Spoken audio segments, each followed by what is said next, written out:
The wine was already poured when my nephew tugged my sleeve and whispered, "Don't drink that." He was 9 years old, and he had never lied to me once. He didn't say it like a dare. He didn't say it like a joke. He said it the way kids say things when they've seen something they weren't supposed to see, and they don't know what to do with it except hand it straight to you. His eyes were wide. His voice was barely there. I looked at the glass. Merlot, a deep burgundy, the good kind my mother-in-law kept in the wooden cabinet by the fireplace, and only brought out on holidays she deemed important enough. Thanksgiving qualified. She'd poured it herself, smiled when she handed it to me, said, "You work so hard. You deserve to relax tonight." I set the glass down slowly. There were 8 of us around the table. Me, my husband Daniel, his mother, his sister with her husband, their 2 kids, and Daniel's uncle who drives 4 hours every November and falls asleep before the pie. The house smelled like roasted turkey and cinnamon, and something underneath it I couldn't name. The kind of warmth that's supposed to feel like home. I squeezed my nephew's hand once and tilted my head toward the hallway. He followed me without a word. We stood near the coat closet, voices low, the sound of the football game covering us just enough. "What did you see?" I asked. He looked at the floor first. "I went in to get water. Grandma and Aunt Diane were by the counter. They didn't see me." He pulled at the hem of his sweater. "Grandma put something in your glass. Like from a small bottle. She said your name. She said you wouldn't feel well enough tomorrow." I stared at him. "She said it would just be a stomach ache," he added, like that made it better. Aunt Diane laughed. I didn't say anything right away. Not because I thought he was wrong. Because somewhere behind my ribs, a cold and terrible thing was clicking into place like a key I'd been holding for years without knowing what door it opened. "Okay," I said. "Go sit back down. Don't eat anything until I come back. Can you do that for me?" He nodded. He was 9 years old, and he was already better at this than most adults I knew. I went to the bathroom, locked the door, and sat on the edge of the tub with my phone in my hands. Tomorrow morning at 9, I had the final interview for a senior project manager role at a firm in the city. I'd been working toward it for 2 years. Not 2 years of vague hoping, but actual 2 years of 6 a.m. mornings and weekend courses, and 3 rounds of interviews that each felt like a different way of being. Asked whether I was sure I wanted this. I was sure. I was absolutely sure. The offer letter, if it came, would mean a 40% raise and finally, something that was mine in a way nothing had felt mine in a long time. My mother-in-law knew about the interview. I'd told Daniel over dinner 2 weeks ago, and she'd called the next morning, voice warm as syrup, asking all the right questions. How exciting. What a great opportunity. You must be so proud of yourself. What she didn't say, not then, was what she'd said to Daniel on the phone 3 days later when she thought I was in the shower. I wasn't. I was standing in the hallway folding laundry, and I heard her plain as anything. "If she gets this job, she'll never have time for family. You'll be second, the kids will be second. That's not a wife, Daniel. That's a career." He hadn't defended me.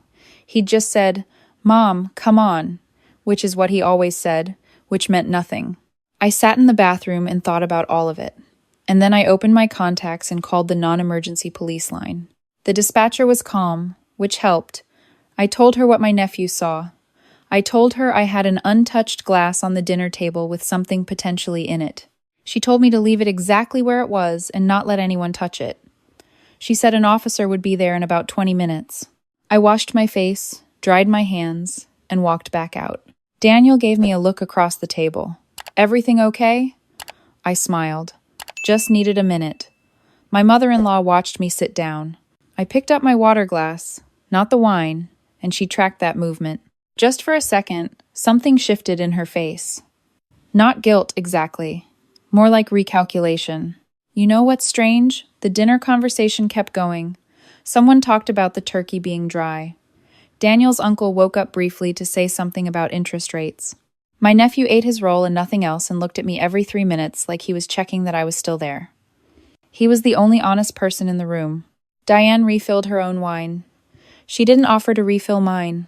The knock came 18 minutes later. I opened the door. One officer, younger than I expected, with a calm, straightforward energy, like someone who'd seen every version of every family argument and was no longer capable of being surprised.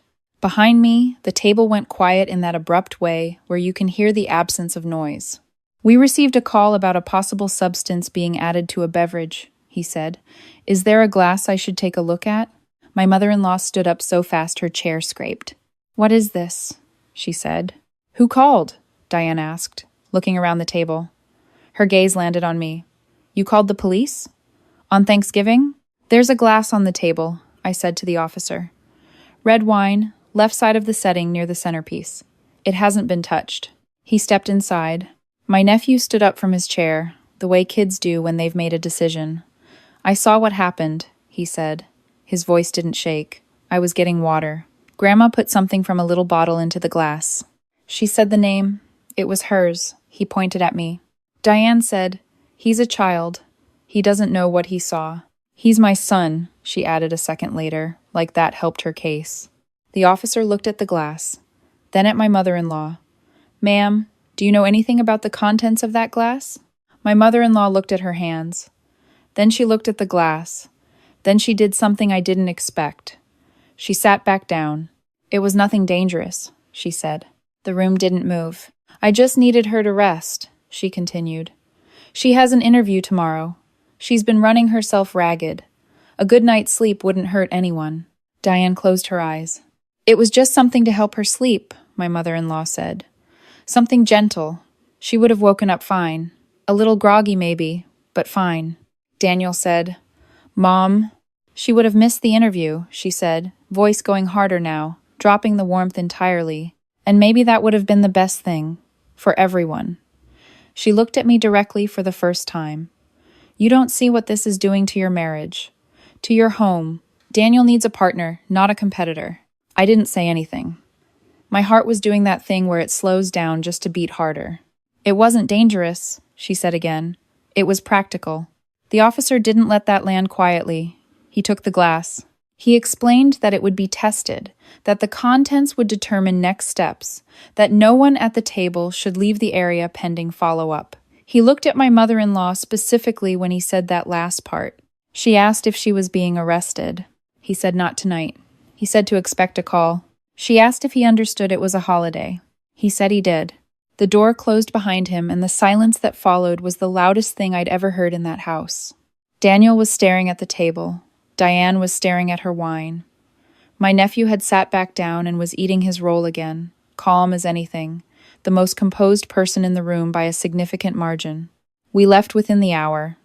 I said almost nothing on the drive home. Daniel said almost nothing either, which would have felt like solidarity, except I'd learned by then that his silences weren't usually solidarity.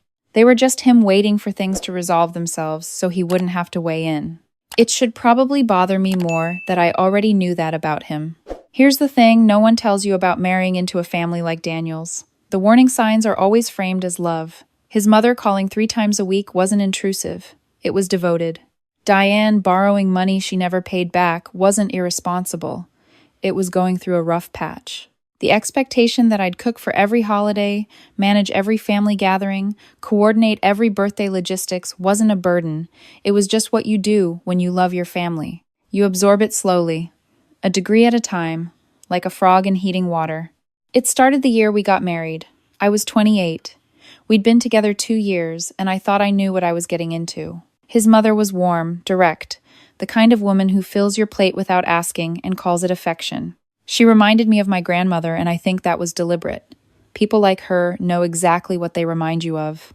The first time she asked me to skip something for the family, it was small. Daniel's cousin's graduation party fell on the same weekend as a work conference I'd registered for. "It would mean so much if you were both there," she said. Not asked, said. The difference is everything. I skipped the conference. I smiled at the graduation. The second time was less small. Diane was going through her divorce. She needed someone to stay with her for a week. The timing overlapped with a training program I'd signed up for months in advance. My mother-in-law called twice and then stopped calling, which was somehow worse than if she'd kept calling. I canceled the training. I stayed with Diane and watched her cry about a man who had, by all accounts, been unbearable for years. She never said thank you. She also never paid back the $1,100. I floated her when her checking account went negative the following spring. It was never mentioned again. Not by her, not by Daniel, not by my mother-in-law, who certainly knew because she knew everything. The money just dissolved into the family air like it had never existed. I kept a note of it in my phone, not to be petty, just to remember that it was real. There were other things. The Christmas I spent at their house with a 102 fever because my mother-in-law said the family needed to be together. The Sunday dinners I drove 40 minutes for after 10-hour workdays because it was tradition and tradition doesn't negotiate. The time Diane needed someone to co-sign on an apartment and looked at me like it was already decided. I said no to that one. The look she gave me lasted the rest of the night. I kept saying yes to everything else because yes was easier than the silence that followed no. I kept saying yes until I didn't, and the thing I said no to was the job. Not the job itself, they hadn't known about that yet. The first no was smaller. Last Easter, my mother-in-law asked me to organize and host the family gathering at our house. She said it casually, not even as a question, just an assumption announced like weather. I said I couldn't, that I had a project deadline and I'd be working all weekend. She went quiet on the phone. I understand, she said finally, in the tone people use when they mean the opposite. 2 weeks later, she told Daniel that I'd seemed distant lately, that she worried I was pulling away from the family, that she hoped everything was okay between us. Daniel relayed this to me like he was passing along something neutral. I held on to that, I held on to all of it, and I kept working. I went to the interview the next morning, 8:58, sitting in a chair across from 3 people I'd spoken with twice before, wearing the blazer I'd driven back to get from the dry cleaner 2 days ago because I wanted everything right. My mother-in-law had wanted me to be groggy, to miss this, to sit at home in her house with a stomachache while she told Daniel it was a sign. I wasn't groggy. I was extremely awake. The interview lasted an hour and 20 minutes. I answered every question. I asked 3 of my own.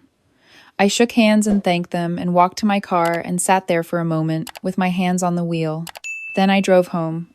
The lab results came back 11 days later in an email that used language so precise it felt designed to have no feeling in it at all. Presence of a sedative compound consistent with over-the-counter sleep aids, concentration sufficient to cause prolonged drowsiness, disorientation, and impaired motor function for 6 to 10 hours. The summary noted clear evidence of intentional addition to a beverage. Not accidental, intentional. I read it twice. Then I printed it. Daniel was in the kitchen when I came downstairs. He looked at the paper in my hand and he already knew what it was. She didn't mean for it to be, he started. She told the police officer it was practical, I said. That's the word she used. Practical. He didn't have an answer for that. I need to know something, I said. Did you know? He looked at me. No. Did you suspect? A beat too long? No. Did you tell her about the interview? Another beat. He looked away. She asked how things were going. I mentioned it. I didn't think she'd. Okay, I said. I went upstairs. I texted my sister-in-law. Not Diane. She didn't deserve the warning. I texted Daniel's cousin Rachel, who had always been the person in that family who said things plainly. I told her what the report said. I sent her the document. I said she could share it with whoever she thought needed to know. Then I put my phone down and didn't look at it for 3 hours. When I came back to it, there were 14 unread messages and 2 missed calls from Diane, and one from a number I didn't recognize that turned out to be Daniel's aunt. My mother-in-law had sent me nothing. 2 days after the results came back, I got the job offer. The email arrived at 4:17 on a Tuesday afternoon while I was sitting in a parking lot eating a sandwich because I hadn't had time to stop for lunch.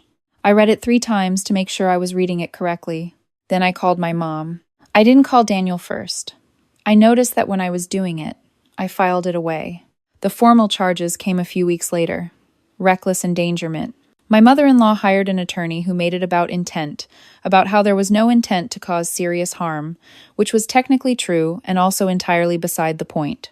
She pled to a lesser charge, community service and probation. The record would follow her. Not jail, but something permanent. Diane hired her own attorney and claimed she hadn't known what was in the bottle, only that her mother had something planned. The attorney made a lot of that distinction. The charges against her were reduced. She walked away lighter than she deserved. When I heard that, I thought about my nephew standing up at the dinner table at 9 years old and pointing across the room. His mother had laughed. His grandmother had poured. and he was the only one in the house who thought that was worth stopping. I sent him a card, just a thank you card, the simple kind with a sunflower on it. I wrote, "You did the right thing. I mean that." He texted me a thumbs up from his mom's phone, which felt very him. I started the new job in January. The commute added 25 minutes to my morning, but I didn't mind it. I bought good coffee to drink on the train, and I listened to a podcast about architecture that had nothing to do with my life, and it was perfect. I needed something that had nothing to do with my life. Daniel and I started couples therapy in December. His suggestion, which surprised me, he was trying. That part felt real. What was harder was the part underneath trying. The part where I had to explain why I was still angry even after everything had been acknowledged and processed and apologized for. Because the apology, when it finally came, wasn't wrong. He meant it. He just didn't fully understand that the thing he was apologizing for wasn't one event.